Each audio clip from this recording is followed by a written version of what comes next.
I'm going to kick us off with a little synopsis and background on Aaron, and then we're going to get into really the substance of today, which is about Take Back the Court and an organization that Aaron has started, and something that I think is really important for all of us to keep top of mind as engaged citizens and people who really want to make a difference in the world. I know everyone here whom I have met really cares about making large-scale impact in one way or another, and there are ways to do that that aren't just building awesome tech companies, and Aaron has demonstrated significant capacity for creating large-scale social change through various creative strategies, so I'm really excited to get started. So, despite unprecedented crises such as climate catastrophe, research suggests that the U.S. Supreme Court will be unwilling to allow the next Congress and administration to tackle the problems that plague our nation and planet.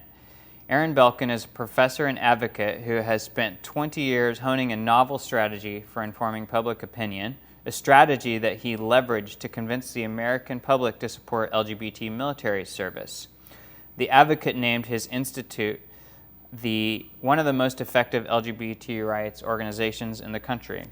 A year ago, he started a new organization to apply strategies he used to help anti-LGBT military discrimination to the current struggle over the Supreme Court. And in just a single year, he has elevated his policy recommendations onto the national agenda. During this presentation, Aaron will discuss the politics of judicial reform, as well as the broader strategic implications of his method for using research to inform public opinion. Aaron Belkin is a scholar, author, activist, and dancer. And at the beginning of this, he asked how, is this a liberal-leaning crowd, or should I keep it politically neutral?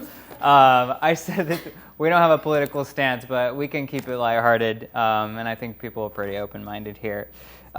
Aaron has written and edited more than 25 scholarly articles, chapters, and books on culturally prominent topics, most recently published by Columbia University Press and Oxford Press. He served since 1999 as the founding director of Palm Center, which, as I mentioned, the advocate named one of the most effective gay rights organizations in the nation. He designed and implemented much of the public education campaign that eroded popular support for military anti-gay and anti-transgender discrimination. Harvard Law professor Janet Howley said of Belkin that probably no single person deserves more credit for the repeal of Don't Ask, Don't Tell than Aaron Belkin. He's a professor of political science at San Francisco State University and got his bachelor's at Brown and is a PhD from Berkeley, and that's only like 1/3 of his bio, so I thought that's my summarized version of it. And he takes daily dance classes at Rhythm and Motion. So, Aaron, thank you for being here. Thank you so much. You have clearly been a leading advocate for LGBT equality. How has your work advancing LGBT rights translated to Take Back the Court? I will answer that, but I have a professional comment to make first. All right. I would just like to gesture at the profound professional gap between you and me by explaining how bad at tech I am and how foreign this space is to me for a second. One of my closest friends was the general counsel at YouTube who negotiated the acquisition with Google. And she is also just the biggest music fan I know. She has something like 5,000 CDs. And so whereas I can listen to a song literally 1,000 times, one song, and I'm happy with it, and then like 3 years later I change to a new song. And so I was reading a Paul Krugman column in the New York Times, and he recommended this band that I really, really liked. And my friend, the GC of YouTube, is like, why are you taking your musical advice from this like 70-year-old columnist? Like, I could show you so much beautiful music. And then a little bit later, I was online surfing, and this band like came up as the top cultural site in the world. And so I called my friend and I was just like, snap, like I have been validated. And she's like, that was based on your search history, like the computer generated that. So this is not my world. But yeah, thank you so much, Ty and Kathy, for organizing this, and thank you for coming. And the answer to the question is that the LGBT work that my colleagues and I did, and continue to do, by the way, was all about using research to drive a narrative in the public sector. And so what that means is that with both Don't Ask, Don't Tell and also transgender military discrimination, those policies were both based on lies. There were lies that were holding those policies up. And in order to repeal those policies, a lot of advocacy work had to be done. Litigation, field organizing, the incredible work you did getting active duty service members to the table. So a whole bunch of strategies. But in order to open up a space for those strategies to work, we had to change public opinion and get the public to understand that the lies were lies. So in the case of Don't Ask, Don't Tell, the central lie propping up that policy was the idea that gays and lesbians hurt the military. And as long as the generals and admirals could continue to make that claim with a straight face, it was never going to be possible for litigators to win in court, because no judge is going to want to, rule on a case and hurt the military. No elected official is going to want to change a policy that's necessary for military effectiveness. So we knew at the beginning of our campaign that the other side was lying. But it's one thing for professors to know that. It's quite another thing to prevail in the court of public opinion on a point.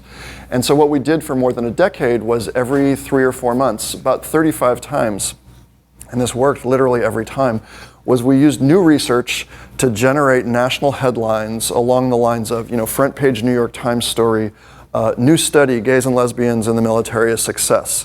ABC News report, Arabic linguists fired for being gay. CBS News report, costs of military discrimination against gays and lesbians doubled what the government is reporting. So it was the same message literally every single time, the same message in slightly different packaging. Our message was simply that it's discrimination that hurts the military, not gays and lesbians. And we generated national news on that point enough times iteratively to really take the oxygen out of the other side's arguments, and that is what opened up a space for the other strategies to work.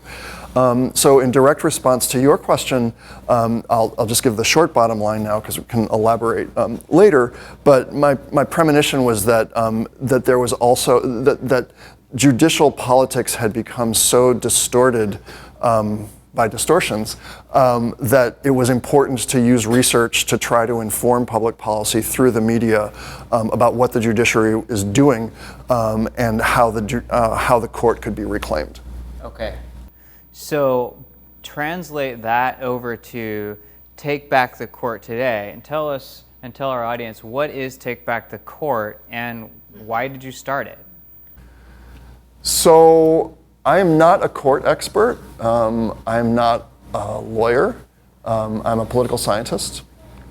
But when the court was arguably stolen in 2016 because President Obama had an open vacancy to fill and the Senate would not let him fill that vacancy, which had never happened in American history, I got scared. And I got scared because I know as a political scientist that democracy cannot work when courts are stolen. So that was one problem that I saw.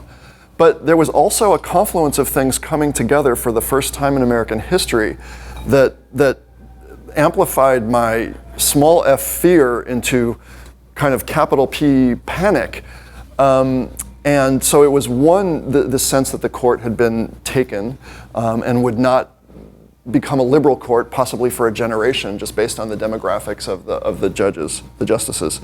The second thing is that the scope of planetary emergencies we face, I would argue, has never been larger because there's effectively no time left on the climate change clock.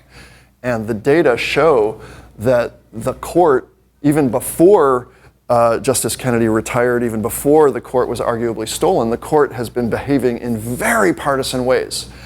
We don't think about that much because when liberal thought leaders talk about the court, they talk about the cases that they like Brown Board, like Obergefell, like Grutter-Bollinger, so cases for gay rights, cases upholding limited forms of affirmative action, cases weighing against discrimination.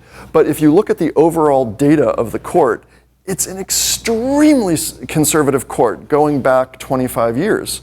And in fact, a report by Rhode Island Senator Whitehouse of every single split decision civil case under Justice Roberts, so 73 cases, showed that the court voted in the direction favored by Republican donors 100% of the time, 100% of the time in all 73 cases. And so what that means, if the court is frankly a shill for GOP donors, what that means is that the court is not going to allow the next Congress and president to solve climate change, because no matter what kind of bill comes out of Congress, the court's going to strike it down. The court is not going to allow the next president and Congress to solve gun violence, because no matter what kind of bill comes out of Congress, the court's going to strike it down. The same goes for immigration. The same goes for economic inequality, for hyper-incarceration. This is a very conservative court that votes in the direction favored by Republican donors. So you have all of a sudden a confluence of a stolen court,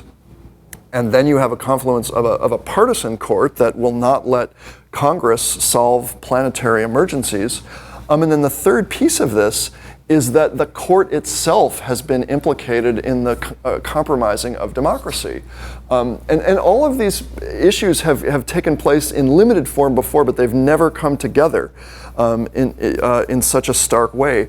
And so this third prong of the rationale for starting Take Back the Court is that the court has arguably allowed the Republican Party to consolidate minority rule by, for example, allowing unlimited dark money to flood our politics and Citizens United, destroying campaign finance, decisions that go back a generation, by dismantling the Voting Rights Act. So we had an act that was supported by almost every single member of Congress, Democratic and Republican, that disallowed voter suppression, and the Supreme Court got rid of it. And now millions of black and brown votes are suppressed every electoral cycle by putting its stamp of approval on hyper-partisan gerrymandering. So the court itself is implicated in the erosion of democracy. And so when all these three things came together, I got really scared because there actually is a solution that had not been talked about since 1937 for fixing all of this. So that's why I started Take Back the Court. No, I think that illustrates why this is such a relevant conversation topic. You know, we're in probably the most polarized climate that any of us could remember, and probably all of our parents. And we usually think of the court, especially the Supreme Court, as a neutral body, from the decorum to the practices, but it's increasingly become relevant for us to be educated on what possibilities we have to build from the court. So, well, sorry, just on that point, if that's okay. Yeah. Justice Roberts, the Chief Justice, has a reputation for moderation, and he uses very lovely, reassuring language. But if you actually look at his record, there's a huge gap between his reputation for moderation and the court's reputation, as you're saying, for even-handed neutrality and action. So just Roberts himself, at his confirmation hearing, he was asked, is Roe v. Wade settled law? In other words, is the law protecting the right to abortion settled? And are you going to try to unsettle it? And he said, no, that's settled law.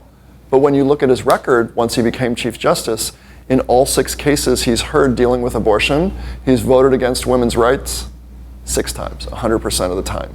And basically all the moderate language that, he's had all kinds of moderate claims that don't match his record. So, but the public is not aware of that. Mm-hmm. So yeah, sorry. Go. And I think my point is for those of us everyday citizens, with the idea that the court is this truly neutral body, this is kind of a wake-up call that it's actually not, and we are the citizens of our country. All of us trying to, especially people at South Park Commons, we're trying to think about effecting large-scale change, and we need to be aware of, what is the status quo so we know what can be changed. That's why, Tamina and I thought this topic is so relevant for us today because people often just don't think about the court. Well, this is the problem. All the candidates on the campaign trail now are talking about bold change on issues that all of us care about. They're not going to be able to deliver on that bold change because the court won't let them. And they're not talking about how they're going to protect their agendas from the court. So I would argue that there's actually a little bit of denial on the left about this because we think that we can solve our problems at the ballot box. And we think the key to solving our problems is getting Trump out of office. So of course, getting Trump out of office is important because he's reactive and his reactive personality is dangerous. But even if he is thrown out of office via impeachment and or at the ballot box, that doesn't mean that the Democrats are going to be allowed to govern. And when one party is not allowed to govern, even when it wins elections, that's not democracy. I mean, that's single party rule. And that was actually my next question. Why not solve this at the ballot box? But you've kind of answered that. Is there anything else you'd like to add? Yeah, all of us are going to vote, I presume. Yeah, and I guess I'm. You had the very wise advice to be lighthearted about my partisanship, and I guess that's going out the window now. But he was on Bill O'Reilly at least once, and I don't think that was a nonpartisan, probably. Fair enough. The problem at the ballot box is not just the court, but the problem is that the Republican Party cannot be de-radicalized at the ballot box. Even when the Republican Party loses, it becomes more radical. If you look at the last generation of electoral outcomes, the Republican Party was already thrashed at the ballot box in 1992, in 2006, in 2008, and in 2018. And each time the party has become more radical. So much so that in 2012, the Republicans did a self-audit where they decided that they needed to become less radical. And then 5 minutes later, they lined up behind Donald Trump. And the reason for that locked-in radicalism is because of the triangular relationship between Fox News and the kind of right-wing, bullhorn, the media machine and social machine. The 42% of voters who think Trump is doing a good job, who Hillary Clinton referred to as not irascibles, but deplorables, irascible deplorables. And capitalists, which means the Koch brothers and folks around them whose basic only priority is to lower tax rates on themselves and corporate deregulation. So that triangle is very locked in, and prevailing at the ballot box does not de-radicalize that triangle. And that triangle doesn't need to be in the majority to govern. Okay. So I guess a question that occurs to me next is expanding the Supreme Court risky? And are there less risky strategies that we could pursue, like limiting terms for justices? And also, I'm sorry to interrupt you. A couple of people asked about questions before we started, and we do have a mic, and we're going to save some time at the end. Of course, if you have something pressing, jump in, but I didn't mention that in the beginning. Absolutely, yeah. So, Take Back the Court tries to inform the public about the viability of a solution to all of this, which is that if the Democrats come back in 2020, they can add seats to the Supreme Court, and so they can build a progressive majority on the court immediately. And they don't need a constitutional amendment to do that. They can just pass a law. That solution had not been discussed since 1937 in a serious way because Roosevelt tried to expand the court, and there's a perception, I would argue a misperception, that he failed. We believe that he actually arguably saved the New Deal by threatening to expand the court, because shortly after he threatens to expand the court, which had been striking down New Deal laws, all of a sudden started to uphold them just because of, historians debate this, but we think the evidence shows that it was because of the threat to expand the court. So our point is that the Democrats need to come back and expand the court, but expanding the court isn't just about the court, it's about revitalization of democracy. And so our, we're a tiny project. We only talk about the court, but to keep message discipline and focused on message. But what needs to happen more broadly is that if and when the Democrats come back, They need to get rid of the filibuster in the Senate and other Senate rules that prevent majority rule, because if they don't get rid of the filibuster, they'll never be able to pass any laws, including a court expansion bill. Then they need to expand the court.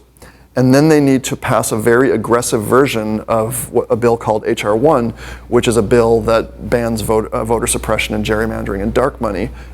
But an aggressive version of that, offering statehood to D.C. and Puerto Rico, allowing immediate citizenship for law-abiding immigrants, providing automatic right to vote. The Brennan Center says that if you do that, you add 40 million voters to the rolls. The problem is that if you do any two of those steps, everything will fall apart. If you just get rid of the filibuster and unrig the system with an aggressive H.R. 1, banning voter suppression, gerrymandering, and dark money, what's going to happen? The court's going to strike down H.R. 1. The conservative majority has already proven that it's hostile to democratic revitalization. So the point of judicial reform and expanding the courts is not just the courts, but the point is that the system has been, no democracy should tolerate voter suppression and untraceable dark money. It's ridiculous. So if you want to unrig the system, you have to expand the courts. Now, you also asked, well, why not other judicial reform solutions? And I can address that, but your question had several parts, so I wanted to make sure that that was responsive on the democratization point. Yeah, totally. So talk about other judicial reform. Yeah, well, is there something that's less heavy-handed? And the reason I asked that is also just thinking about what's to prevent, and this is a follow-on question, but if Democrats take power and take back the court, expand it, what's to prevent that from happening, when the Republicans are in power again? Is there swearing at the Commons? Yes. On video? Oh, I've seen it many times. Okay. So a lot of people raise that issue about Republican retaliation. Bernie Sanders raises that issue. It looks really good on paper. That argument looks really good on paper. It's the stupidest fucking argument I've ever heard. It's not the stupidest fucking argument. It's a really fucking stupid argument. But brilliant people raise it. So, and we have to take it seriously. The court has already been stolen. If it is... Your phone's in airplane mode, so I can't help you with that at the moment. See how bad at tech I am? Yeah, awesome. Did I say Swear word triggers. Is that? But don't you have to say "Okay, Google" for that to happen? I don't know. Who the hell knows? But she never listens to me. Yeah. The court's already been stolen. It's like if your wallet was stolen, you would not forego efforts to recover your wallet because it might be stolen again. The fact that there's no time left on the climate change clock means we don't have a generation to wait for the Democrats to reacquire the majority of the court through normal rotation and demographics. And so it's much better to have a situation where the Republicans steal the court and then the Democrats unsteal it, and the Republicans steal it, and the Democrats unsteal it. That's better than just unilateral surrender. It's much better. And you might even produce what's called a herding stalemate through a couple cycles of that, where everyone would be like, oh, okay, enough of this, let's come up with a reasonable solution. The other reason why that argument just doesn't hold water is that one of the most famous professors in the country on issues of democratization, he hates Take Back the Court, and he's like, it's a terrible project because the Republicans are going to retaliate. He said, it's better to allow the Democrats to continue to, for the Democrats to continue to allow themselves to get kicked in the face for the next 35 years than to take back the court because of the problem of Republican retaliation. That is premised on the assumption that if the Democrats are just, sweet, Mother Teresa, no take back the court, play by the rules of normal politics, just go with the flow and wait 35 years, and then all of a sudden Republican justice dies, and we finally get the majority back. The Republicans are going to steal the court the next opportunity to do so. They've already stolen the court. So if the Democrats don't go first and... Merrick Garland's name is just ringing in my head. But at the state level, which is often the laboratory for them, they've already stolen 2 courts through court packing in Georgia and Arizona. In fact, the idea of court expansion was the head of the Federalist Society, the Republican Judicial Reform Organization, who wrote a paper urging court expansion a couple of years ago when they thought they would need to expand expand the courts in order to preserve their control over it. So you know, I think that not doing anything about the court is really playing the sucker. But you know, yes, there are other judicial reform options like term limits. The problem with those judicial reform options, I mean, first of all, as a negotiating strategy, I just don't understand the negotiating strategy of like leading with your compromise fallback position. I think, you know, you lead with the tip of the spear and move the Overton window. But the other judicial reform options have zero chance of implementation. Think what happens, like, okay, Congress passes a term limit bill, so, you know, term limits for Supreme Court justices. Then there's a window of time between when that bill is passed and when the court is ostensibly moderated by the new term limits. During that window, Justice Roberts will strike down the term limits bill. He's not going to willingly give up his power. So the thing about court expansion is you can expand the court and appoint the new justices at almost exactly the same time and deprive this corrupt majority of the opportunity to weigh in. Okay. So I'm going to move us along to some of the work you've been doing. And I'm going to start with a quote. The Washington Post, just this last October, their Take Back the Court is picking up quite a bit of national press through the work they've been doing. Washington Post said, no matter what policy issue you think is most important, healthcare, climate change, reproductive rights, gun violence, immigration, workers' rights, or anything else, its fate will be determined by the Supreme Court. So, given that, what strategies, including prominent press coverage that you're regularly getting right now, have you used as an organization? What strategies have you used and have been most effective? Yeah, I want to be really clear that there's a coalition of groups that are way more important than my group that are working on judicial reform, and we at our project defer to them and respect them. They've been in the trenches for a generation, but they have never been willing to advocate for court expansion, and by and large, I would argue, despite the effectiveness of some of their advocacy, they have not been able to incite voter passion on the left about the courts. And our insight at Take Back the Court was that if we could explain to voters that there actually is an option for reversing the theft of the court and for unrigging the democracy and for allowing Congress and the president to address climate change and other emergencies, that some voter passion could be unleashed. And that assumption turned out to be right. And so for the past year, we've been pursuing strategies to get the issue of court expansion on the map for the first time since 1937. Those strategies have worked, and I'll go into a little more detail in a second, but the short bottom line is the strategies have worked, which doesn't mean we're going to get a court expansion bill if the Democrats come back, but it does mean that court expansion is on the agenda. And because the strategies we've been pursuing have worked, I would argue there has been more discussion of term limits and other judicial reform solutions that have been on the radar for a longer time. So what strategies have we used? Well, first of all, I would just for 1 second just gesture at the evidence that the strategies have worked.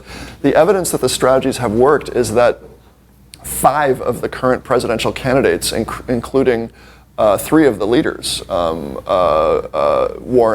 Buttigieg, and Klobuchar, have said that they're open to expanding the court. And Buttigieg even has a plan for how he's going to expand the Supreme Court. And that would have been unheard of since 1937.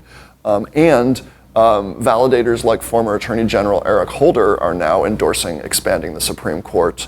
And there have been 2 questions at the in the presidential debates about expanding the court. So that's the evidence that the strategies are working. Despite it not having widespread public awareness right now, Yes. There's certainly an openness at prominent levels of political campaigns, et cetera. Yes, Certainly the presidential campaign. Yeah. Well, and the polls have moved on this. So a majority of Democrats now support court expansion, and a plurality of independents, actually. The strategy was the same strategies we used on LGBT, so a combination of research leading to media and insider strategies. So what did that look like? We did a study that showed that the Supreme Court is likely to strike down climate change legislation, got that into the Washington Post, and then amplified the Washington Post article with other media. So Paul Krugman cited it, and other journalists wrote stories about this. And the idea was to try to get the climate change groups to start talking about the courts. And that didn't work, but we certainly raised consciousness. And that's just, that's one of many micro moments, but it's an illustration of amplifying the conversation through research generating media, and then combining that with insider strategies. So the first candidate to talk about this was Mayor Buttigieg almost a year ago. And the reason he started talking about this was because we socialized him and his staff for about almost 2 weeks. And then we planted a question at an event and didn't tell him the question was coming. And so our questioner asked, what do you think of expanding the court? And the audience actually laughed because it was this, again, this had been taboo since 1937. And Buttigieg said, this is no laughing matter, actually. And the next day, he had not broken out yet, but he got national headlines along the lines of, there's only one Democrat serious about governance, and it's not Bernie Sanders. So it's been a combination. It's just garden variety advocacy strategies, including media research and outreach, trying to inform candidates about their options. Yeah, no, that's helpful. It's thinking back to a decade ago when there was a huge shift in the national conversation around LGBT military service. A lot of that was due to the research and work that you did, and it's no surprise to me that changing public opinion, which is essential here in the long run. Just one intervention before you get to your punchline. It's not, I would argue, it's not doing the research that counts, it's doing the research and getting media coverage of the research. And reporters usually don't like to cover research, so it's about kind of what can you do to just kind of leverage your chances of getting media coverage of your research. Because weirdly, in Washington, if you're... It's called the New York Times, but they... It's hard, right? In Washington, with very rare exceptions, if your research doesn't get media coverage, it doesn't exist. So, okay. Sorry, yeah. No, that's helpful. So I'm going to move to probably my last question before we just open it up to the audience so we stay on track here. But this turns it back sort of to all of us as engaged citizens who care about our democracy. Most of us have not been thinking about the courts as the primary way to move the needle on societal issues. There's a constant barrage of, call it information coming from the executive branch of our government and the legislative branch. So what can we do to be informed and engaged and, sort of, engage with this issue? What can all of us do as we leave here? Thank you so much for asking. So a few things. That's a great. These are really great questions. So thank you. I guess I wrote some of them. I just realized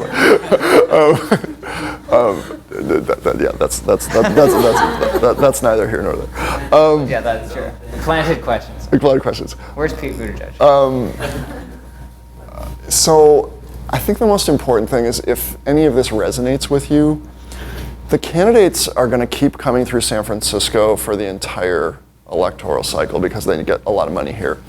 If you can bird dog them, which means go to their events and just ask them questions, and have a friend video your question and get it up on social immediately and tell me about it so my comms team can talk to reporters.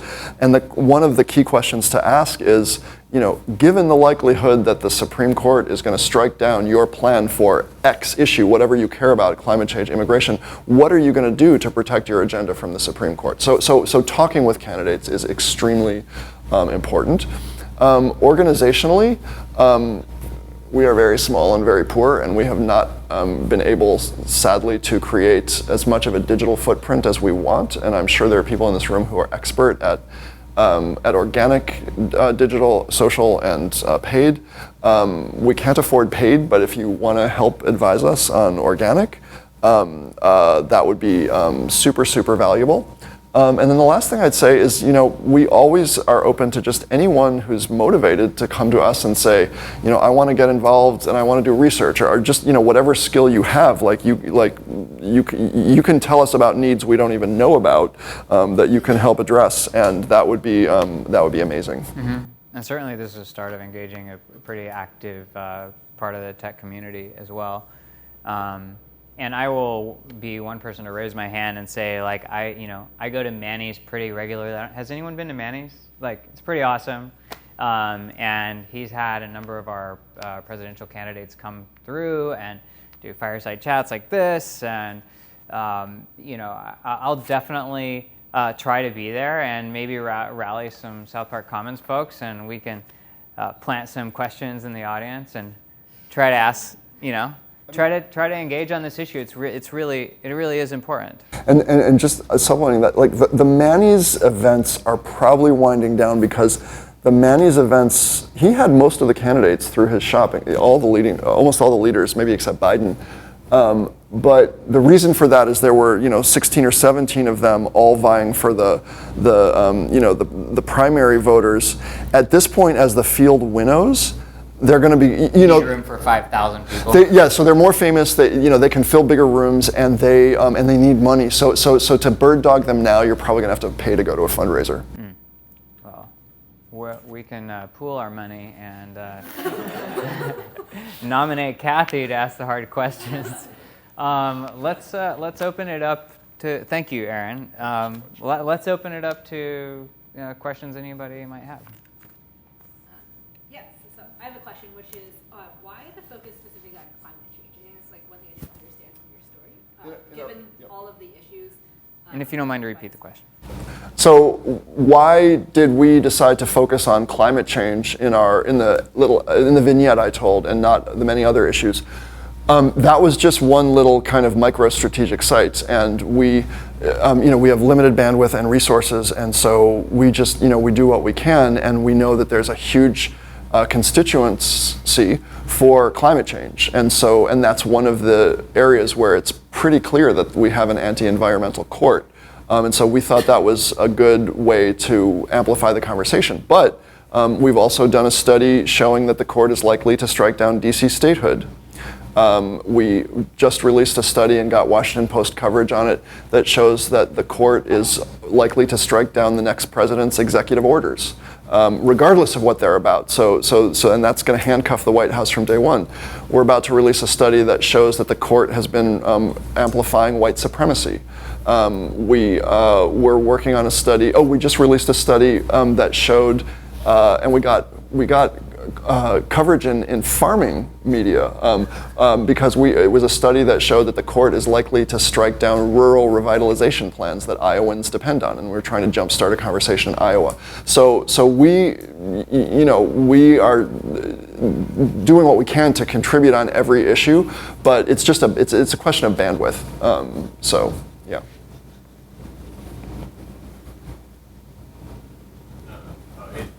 So I guess. We have a microphone here.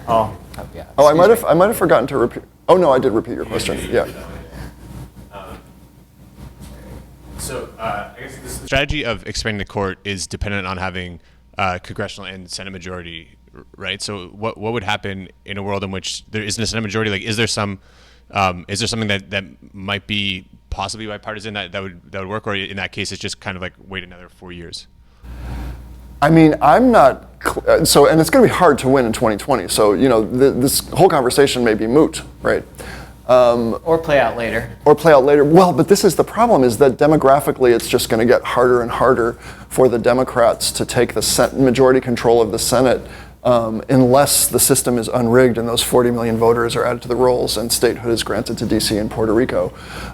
Because just the way the Senate math works, a tiny slice of the population living in a large number of states is able to consolidate majority control of the Senate, which is what is happening now. Demographers are predicting that it's going to be less and less and less and less likely for Democrats to get majority control of the Senate moving forward.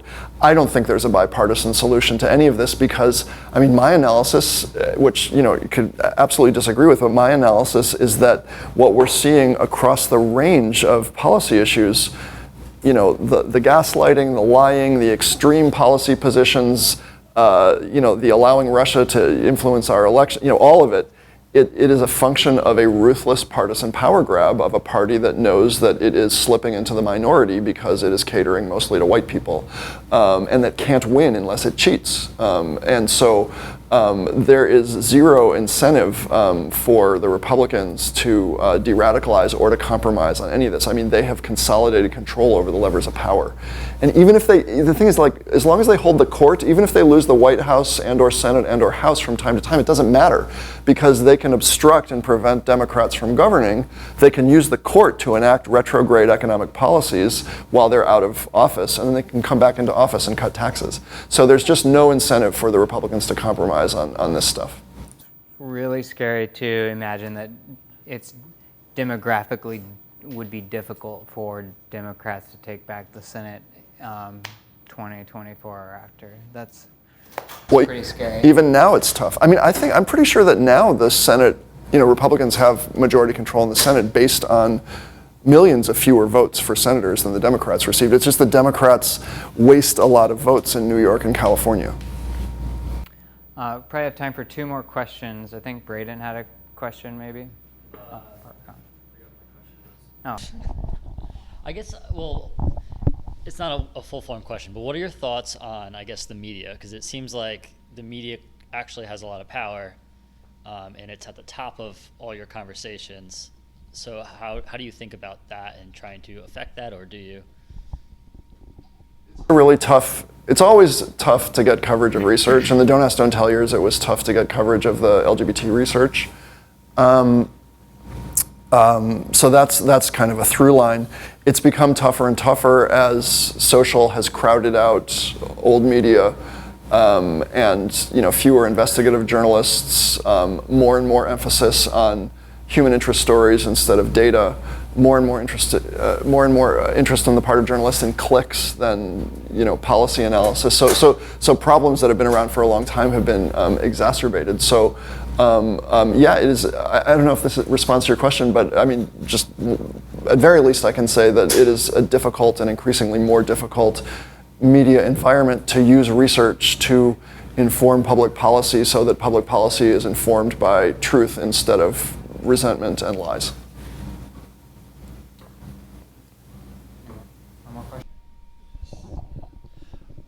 Well, thanks, Professor. I remembered when you were introduced that I took a course from you at San Francisco State about 11 years ago. I did well. I think I B+ or something of that ilk, But yeah, thank you. I did. I remember you made it. You actually made it simple for us to succeed in the class. I can remember that. Like, you gave us resources.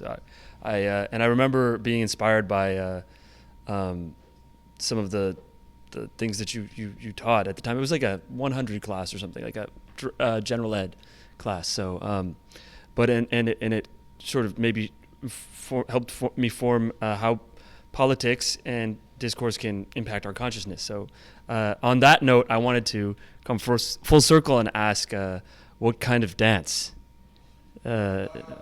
Oh yeah, and when I say I'm a dancer, so the studio I go to is designed for people for whom there's a huge imbalance between the joy of dancing and skill.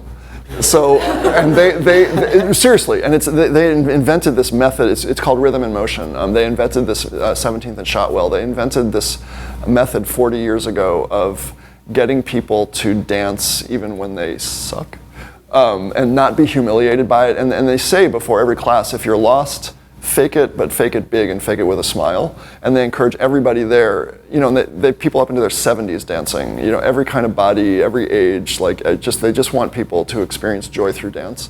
And so they encourage everyone who takes classes there to, say without reservation that they're dancers, not because they can perform in the Bolshoi, but because they like dance. So the kind of dance I do is called fusion, but it's basically just kind of flailing around in the back of the room. Sounds like a potential outing for South Park Comedy. Meet up at ODC. Well, yeah, there are 2 organizations in one campus, ODC, Rhythm and Motion. Oh, Rhythm and Motion. Right. Yeah. I was thinking they're the same place. Oh, well, they are the same place, but I live on Shotwell.